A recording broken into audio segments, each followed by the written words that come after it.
एक लांबा की प्रसिद्ध कथा। आज का टाइटल है छोटी सी कहानी के साथ आज के दिन का अंत करते हैं। सूर्यास्त होने वाला है। आज सुबह हम कहीं ऐसी जगहों पर गए थे जहाँ से आप सबसे लाइव नहीं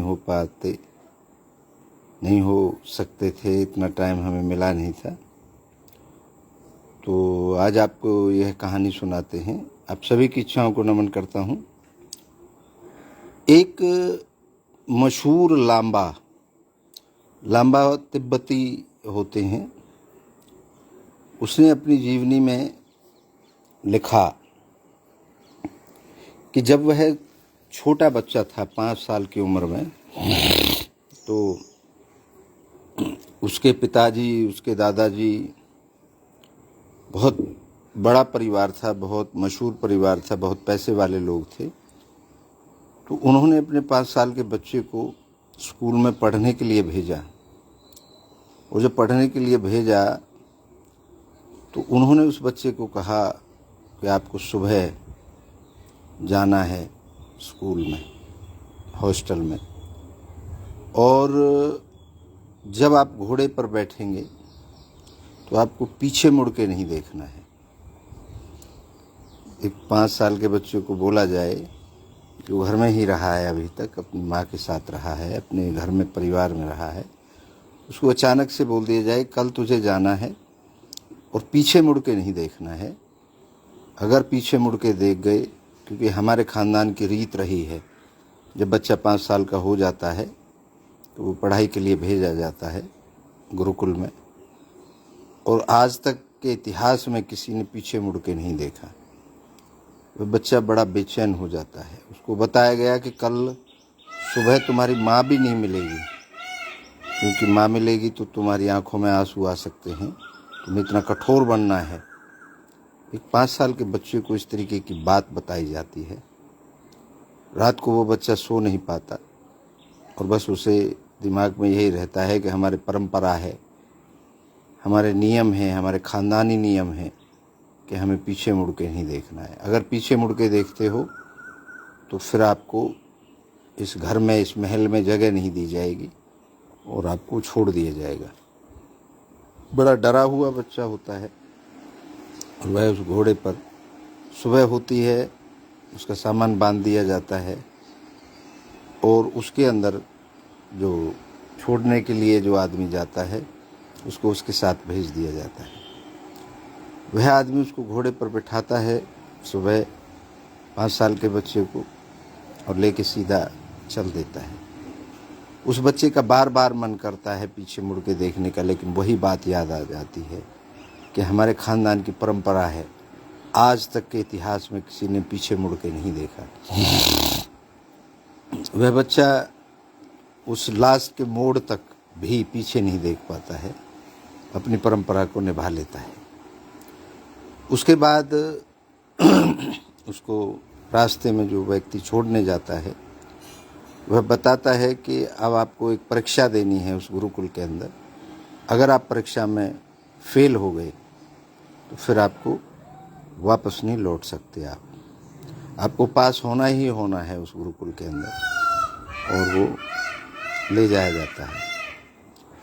उस गुरुकुल के अंदर जब वो पहुंचता है तो उसका जो केयर टेकर है, जो प्रिंसिपल है, जो मालिक है, वो उस बच्चे को मिलता है और वो उसको कहता है कि आपके ख़ानदान के हर व्यक्ति इसी गुरुकुल में पढ़ के गए हैं और सभी ने धर्म निभाया है।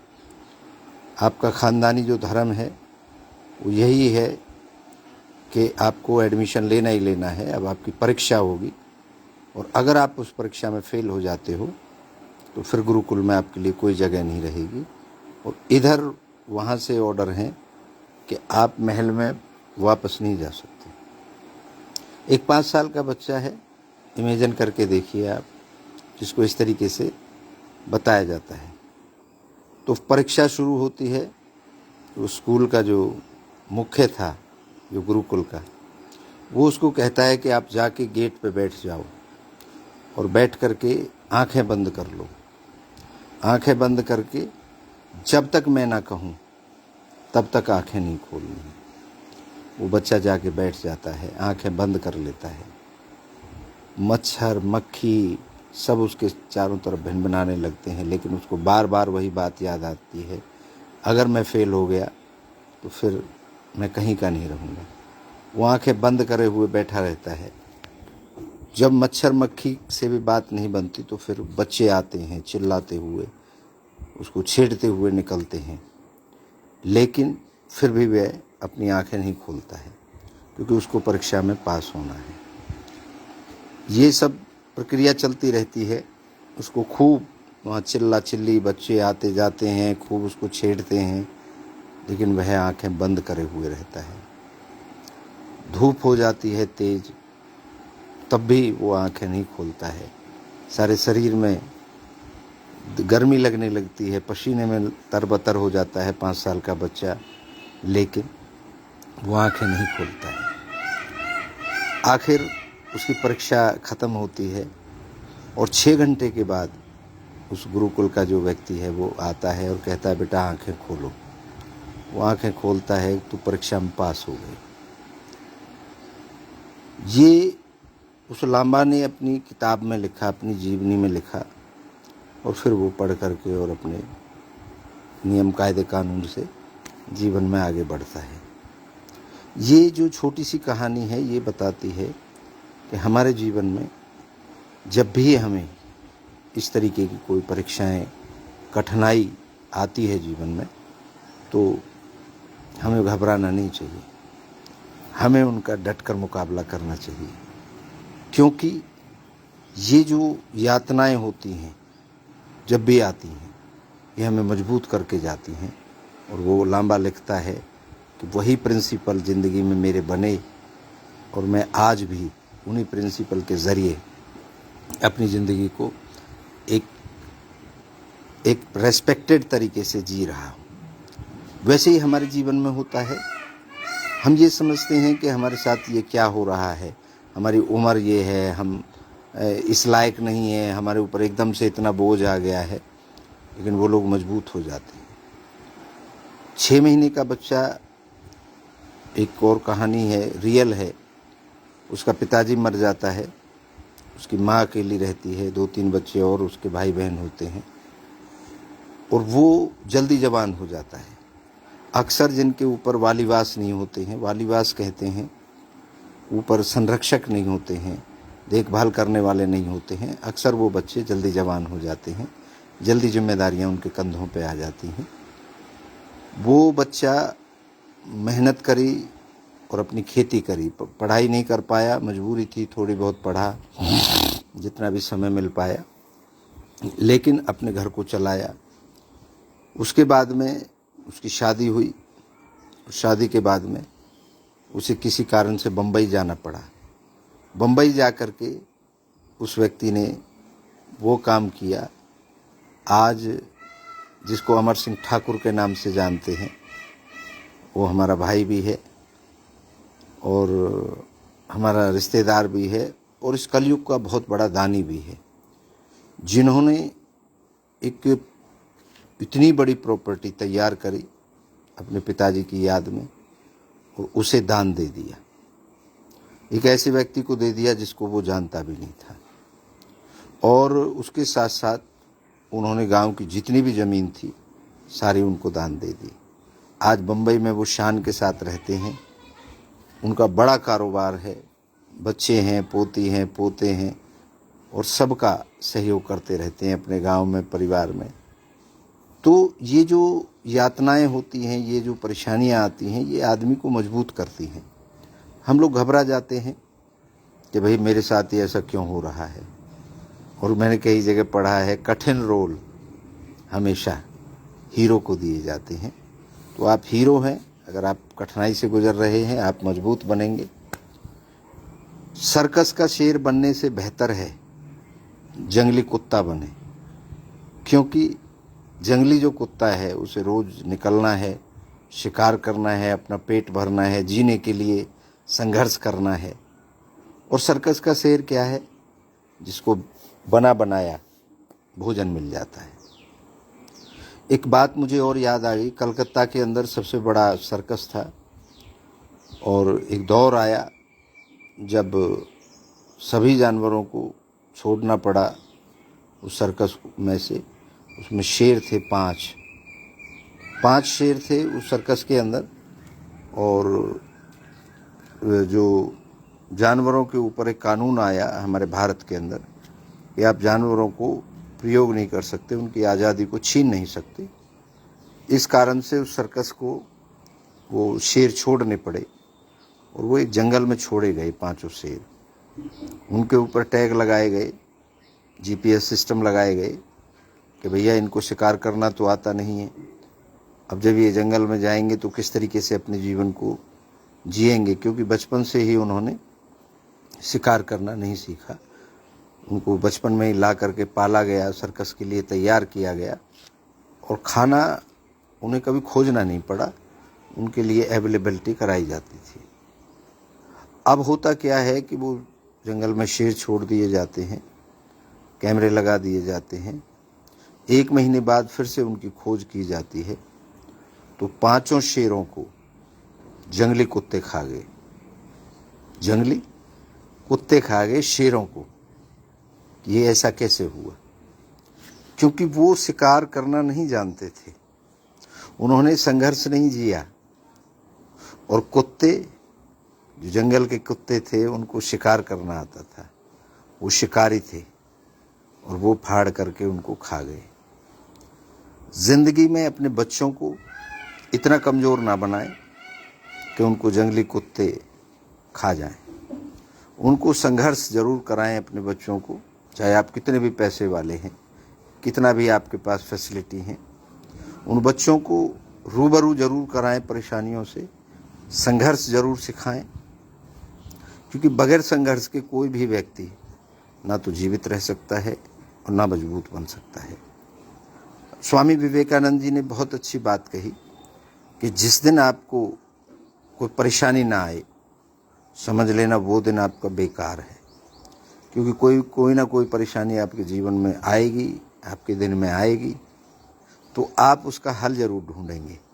और एक बार जिस परेशानी का हल ढूंढ लिया, अगली बार अगर वो परेशानी आती है तो आपको नया ढूंढने की ज़रूरत नहीं है, आपके पास तो हल है ऑलरेडी। तो जीवन में जो समस्याएं आती हैं, किसी भी तरीके की समस्याएं आए, तो उनसे आपको घबराना नहीं है। आपने उन समस्याओं का इलाज ढूंढना है, समाधान ढूंढना है। और दुनिया के अंदर कोई भी ऐसी समस्या आज तक नहीं आई जिसका कोई समाधान ना हो।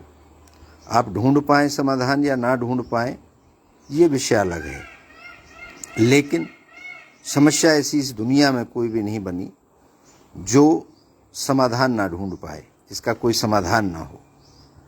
तो मेरा कहने का भावार्थ ये है कि बहुत लोगों के आज मेरे पास मैसेज आए, फ़ोन आए कि महाराज हमारे जीवन में बहुत समस्याएं हैं, एक समस्या ख़त्म होती है दूसरी आ जाती है, दूसरी ख़त्म होती है तीसरी आ जाती है। मैं ये कहता हूँ आपसे कि ये सारी समस्याएं आपकी हल हो जाएं, चुटकी बजाएं और हल हो जाए, फिर आप क्या करोगे?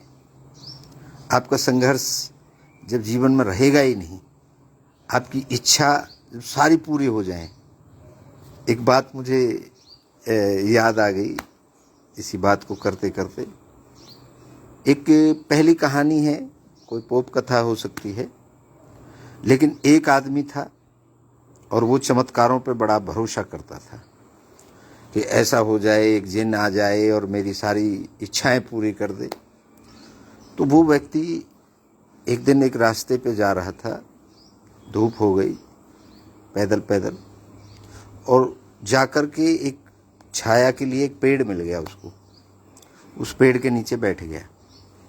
वो सोचने लगा, प्यास लगी हुई थी, काश कोई ठंडा सा शीतल सा जल मिल जाए इस समय। तो उसने ये सोचा ही था, इतने में उसको एक बढ़िया गुलाब की पंखुड़ियों से सुसज्जित बढ़िया लोटे में अच्छा शीतल मीठा जल उसको मिल गया। पता नहीं कहाँ से आ गया, उसके सामने प्रकट हो गया। उसने जल पिया, बड़ा खुश हुआ। अब जल पीने के बाद क्योंकि एक इच्छा पूरी हो जाती है तो दूसरी जग जाती है आपकी। उसे लगा कि यार भूख और लग रही है, बढ़िया सा भोजन मिल जाए। अब उसको सैकड़ों प्रकार के एक थाली सज करके भोजन की आ गई, उसके सामने आ गई। उसने वो भोजन किया बहुत बढ़िया। तो वो जब भोजन कर लिया, आपने पानी पी लिया, तो फिर आपको आराम करने का मन करता है कि देखो कितनी अच्छी हवा चल रही है, कितनी गाढ़ी छाया है, अब थोड़ा सो लिया जाए। सोना चाहता हूँ। तो एकदम फर्स्ट क्लास बिस्तर वहाँ ऑटोमेटिक लग गया, बढ़िया तकिया, बढ़िया गद्दा, और वो आदमी उस पर सो गया।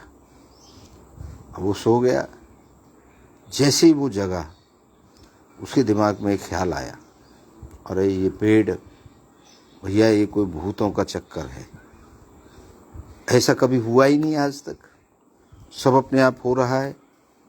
अरे भाई ये कहीं भूतों का चक्कर है ये तो, और भाई ये भूत मुझे मार ना दें, बस ये सोचना था उसका। बहुत सारे भूत आए और उसकी गर्दन दबा दी, वो आदमी मर गया। अगर हमें बगैर संघर्ष के सारी चीज़ें प्राप्त हो जाएंगी तो थोड़ी देर के लिए तो सुकून मिलेगा हमें, लेकिन कुछ समय बाद हमें ख्याल होगा कि ये ऐसे कैसे हो रहा है।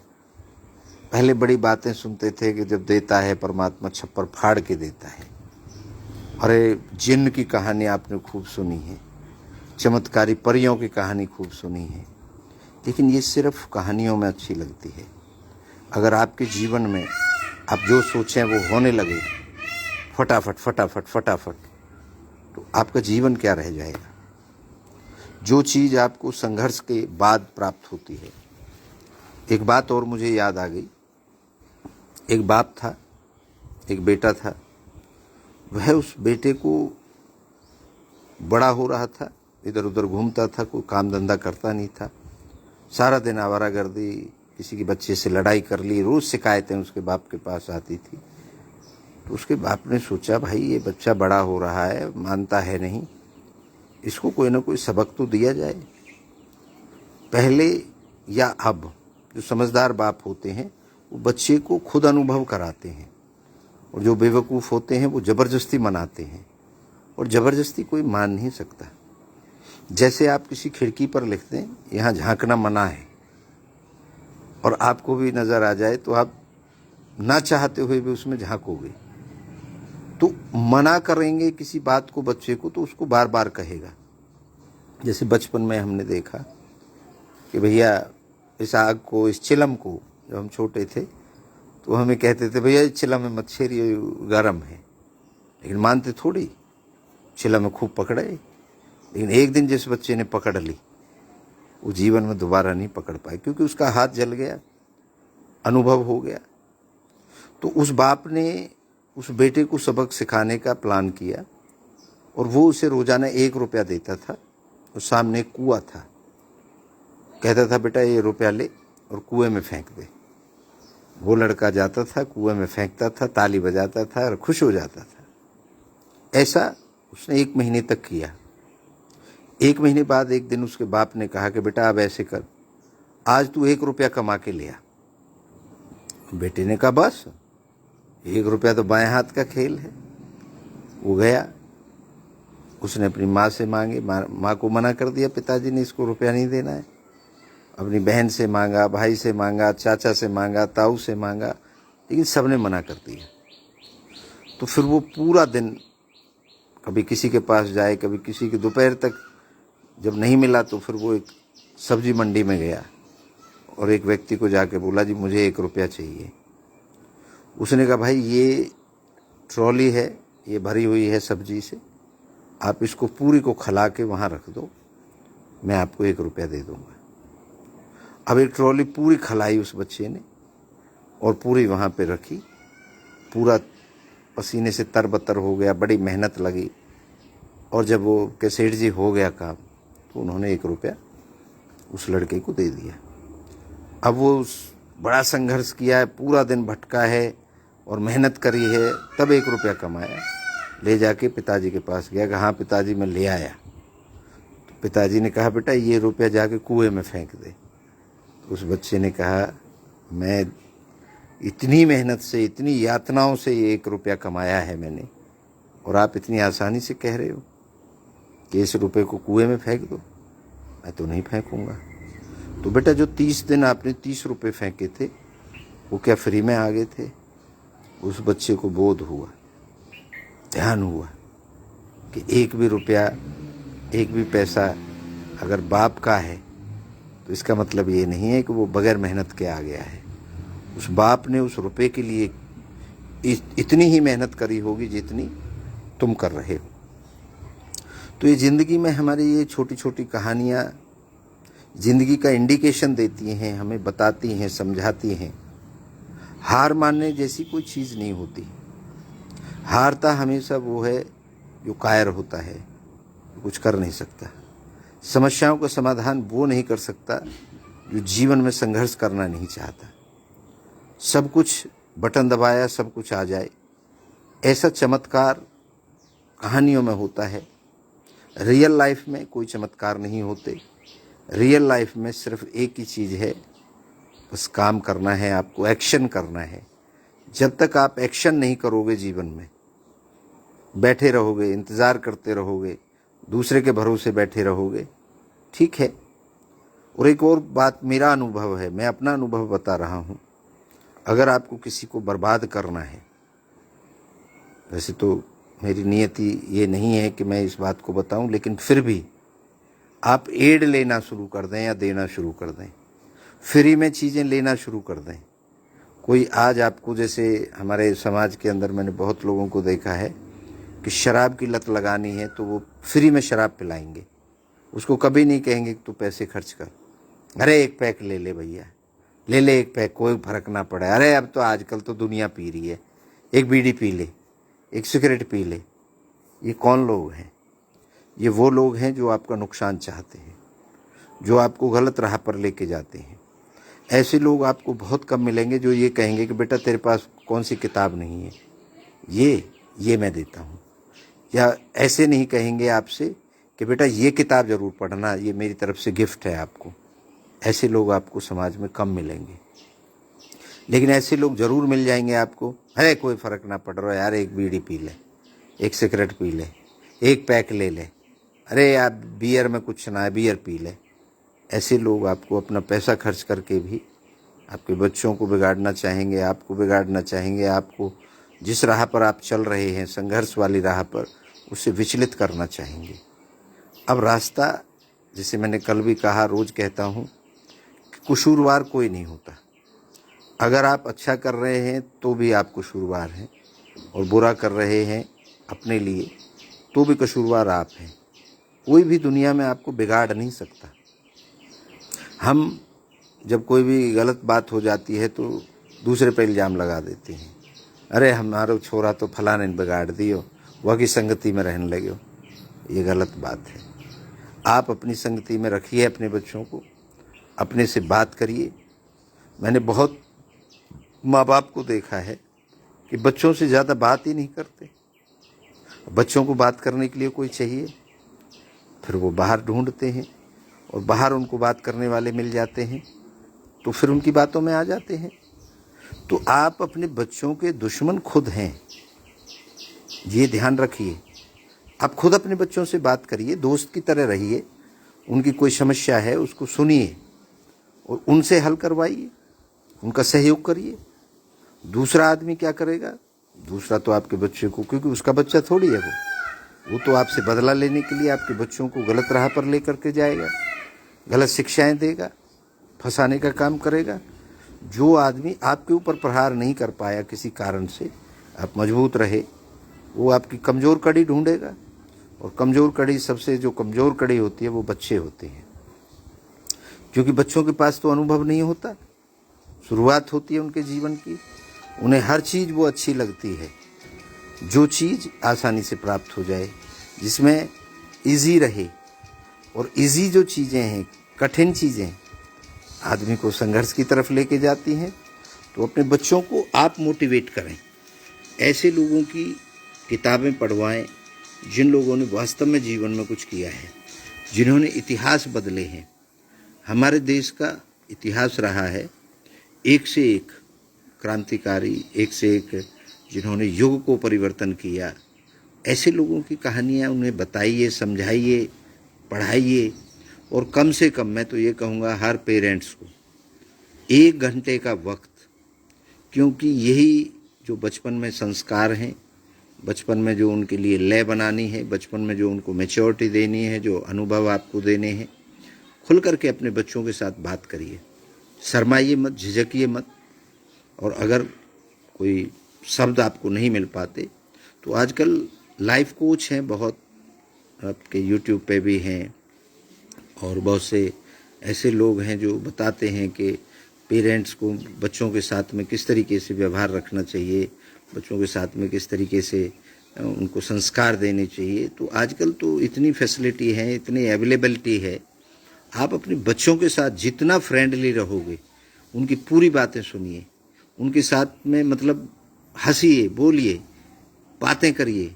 और वो जो भी कठिन से कठिन प्रश्न लेके आए, अगर आपको नहीं उसका उत्तर बन रहा है तो उससे टाइम लीजिए कि बेटा कल करेंगे इस बात पे चर्चा। इसमें अपने बच्चे को समझाने के लिए आपको किसी की हेल्प लेनी पड़े, किसी से पूछना पड़े, तो इसमें आपको नीचा नहीं है। आपको कोई चीज़ नहीं आती, आपके जीवन में वो चीज़ नहीं आई और बच्चे ने वो प्रश्न कर दिया। एक बात और मुझे याद आ गई कि बच्चे जो हैं वो प्रकृति से जुड़े होते हैं, और हम लोग आधुनिकता और भौतिकता में इतने व्यस्त हो गए हैं, प्राकृतिक चीज़ों को भूल गए हैं। तो प्राकृतिक चीज़ों के प्रश्न भी बच्चे कर सकते हैं, क्योंकि ये अगर हम आस्था की बात करें तो हर व्यक्ति ये कहता है बच्चा भगवान का रूप होता है, और भगवान से आप गैप बना लेते हैं, उस भगवान से आप इतनी दूरी बना लेते हैं। ये जो आज माँ बाप को छोड़ करके बच्चे विदेशों में जा रहे हैं, बस रहे हैं, और वो माँ बाप यहाँ पे वृद्धाश्रमों में रह रहे हैं, इसका कसूरवार मैं बच्चों को कतई नहीं मानता। इसके कसूरवार वो माँ बाप हैं जिन्होंने उन बच्चों को इस तरीके की शिक्षा दी, इस तरीके की हवस उनके अंदर डाल दी कि पैसा ही सब कुछ है। एक समय आ जाता है कि पैसे से आपको कोई मतलब ही नहीं रहता, पैसा आपके लिए कुछ नहीं रहता। हाँ ठीक है, एक उम्र में, एक कंपटीशन में करने के लिए पैसे की ज़रूरत है, हर समय ज़रूरत रहती है, बगैर पैसे कुछ नहीं हो सकता। लेकिन पैसे को ही जीवन बना लेना ये एक बहुत बड़ी भूल है।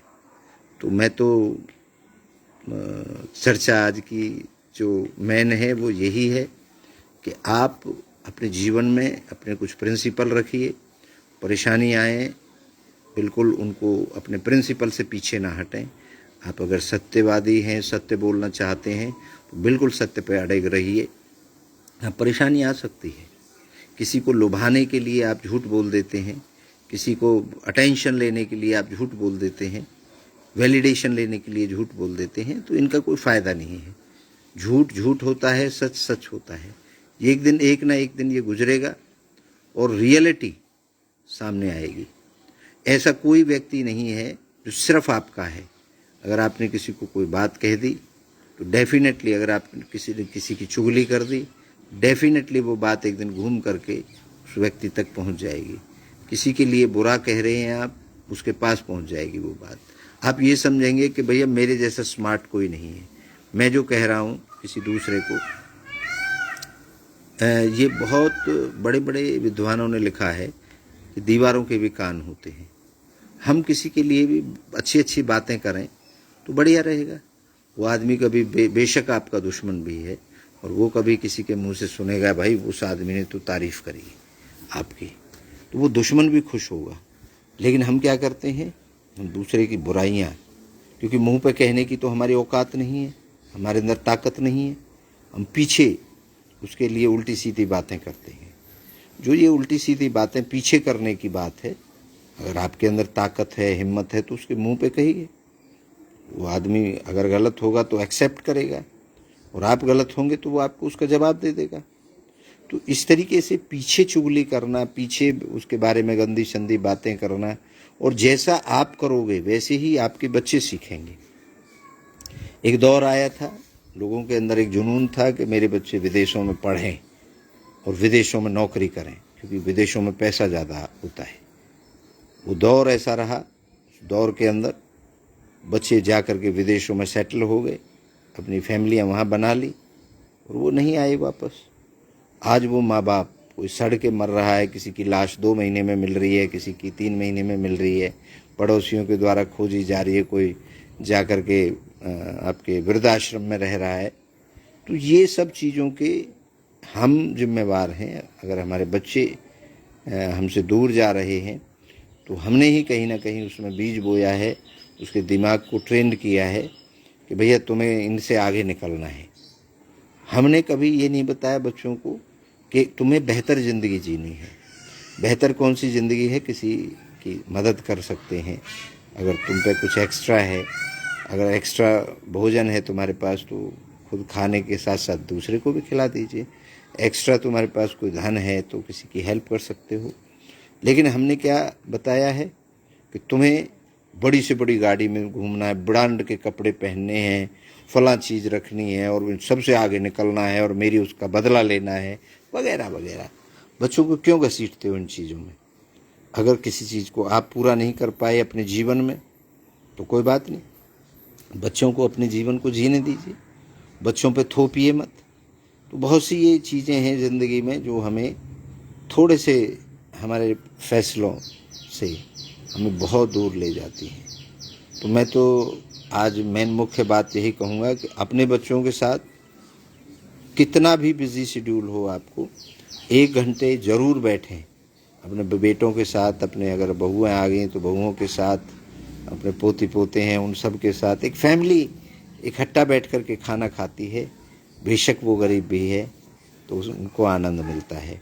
और बेशक आपके पास कितनी भी दौलत है, कितनी भी बड़ी बड़ी लग्जरी गाड़ियाँ हैं, कितना ही बड़ा महल है, और आप सब अपने अपने कमरों में रहते हैं और किसी से एक दूसरे से बात नहीं करते, सिर्फ मतलब की बात करते हैं, तो भाई आप तो गुलाम हैं, आप आज़ाद नहीं हैं।